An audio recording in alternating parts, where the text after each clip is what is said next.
Well then, this week's introduction of stage 6 blackouts on Tuesday, Wednesday and Thursday has sparked fears in a conversation about a move to stage 8 load shedding, which would be the highest level of blackouts that we've reached since the power crisis in the country began almost 15 years ago.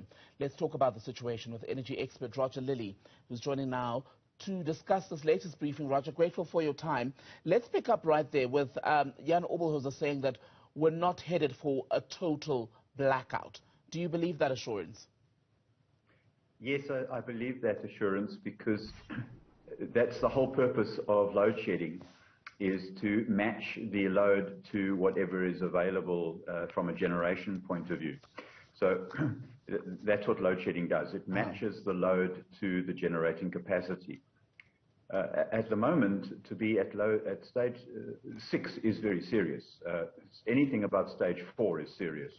Stage 6 is very serious. Stage 8 is almost disastrous because of the amount of time that people are without electricity given any 24-hour cycle. Mm-hmm. And in terms of the infrastructure itself, once we get to stage 6, how much of a danger does that suggest?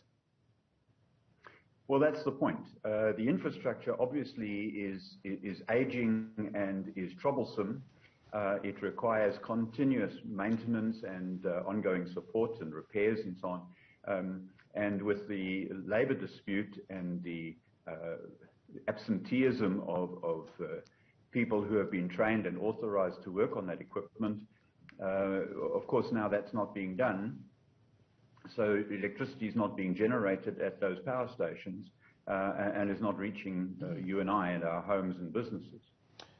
And there's been a great deal of reporting in the last 24 hours about how we'd lost 6,000, I think, megawatts it was, and to get to stage 8, you need to have lost 8,000 megawatts of power, and then that's how we'd get to stage 8, right? So people are saying, well, that's a deficit of only 2,000 megawatts. What would it take for a sort of decline in that direction to happen? Is it something that would happen gradually or rather quickly? What has to happen is more generating capacity has to come online very, very quickly. And the only way we can do that is either to bring in things like those power ships that were spoken of that we could provide a few hundred megawatts each, or we've got to continue building more and more solar and wind farms because we can produce electricity from those very, very quickly. And when I say very quickly, I mean within 2 years you can have, from nothing, you can have a 100, 200 megawatt plant running. And because these are built by the private sector, you could have many of them being built simultaneously in different parts of the country. Now, Eskom, as you know, has taken the initiative to offer some of its land to independent power producers to build such equipment. And the benefit of that is that the output of those wind and solar plants would then be connectable directly to existing grid network. Whereas if we build these in places where the grid network is not strong enough or doesn't yet exist, then this adds additional complexity and time in terms of getting that electricity out into the network. Well, the problem with power ships, of course, as you know, it's even been the subject of legal wrangling, is that in the long term that would cost the country more in an economy and environment where the South African government does not exactly have money to go around. There were issues with how that procurement process itself was conducted and whether it was fair to some of the other people involved. So what we would need to now is tap into something more immediate, more cost-effective, no? Yes, absolutely. That's exactly what we need to do. We don't have money and we don't have time. So we need to do something quickly and we need to do something as cost-effectively as possible.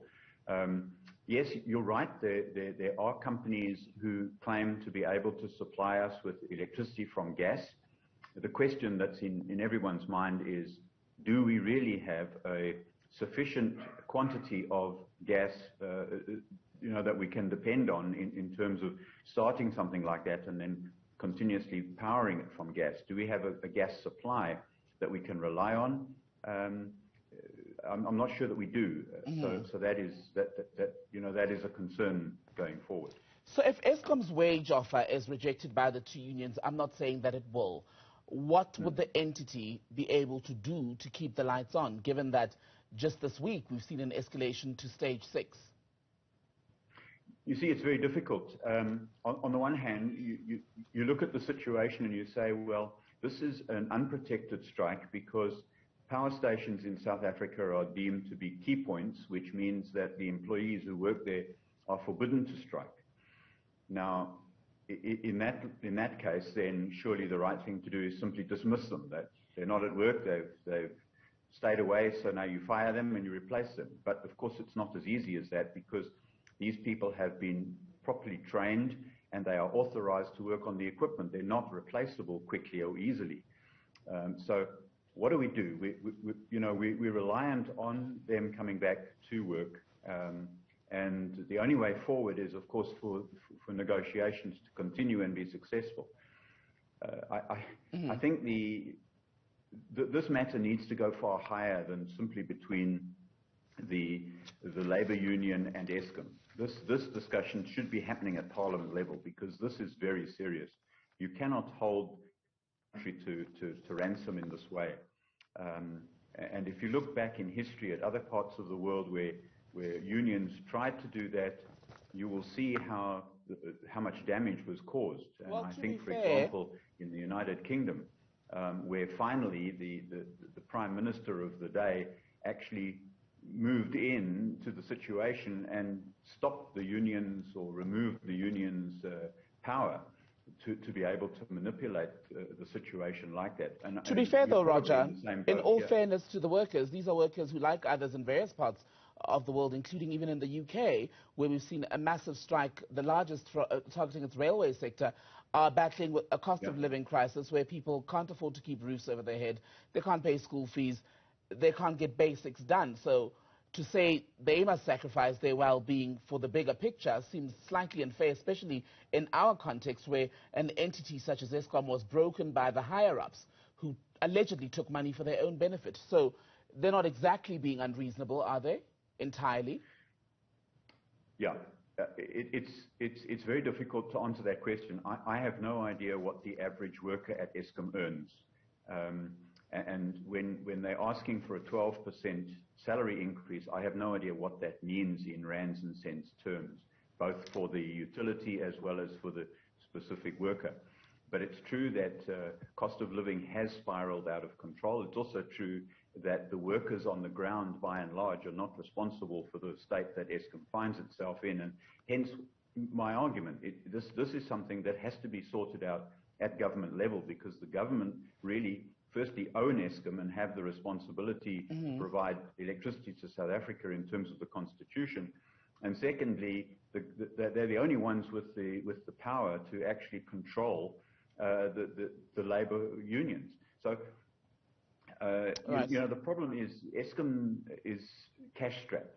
It needs more money, but it can't get that from selling electricity, because the regulator controls how much electricity can be sold for.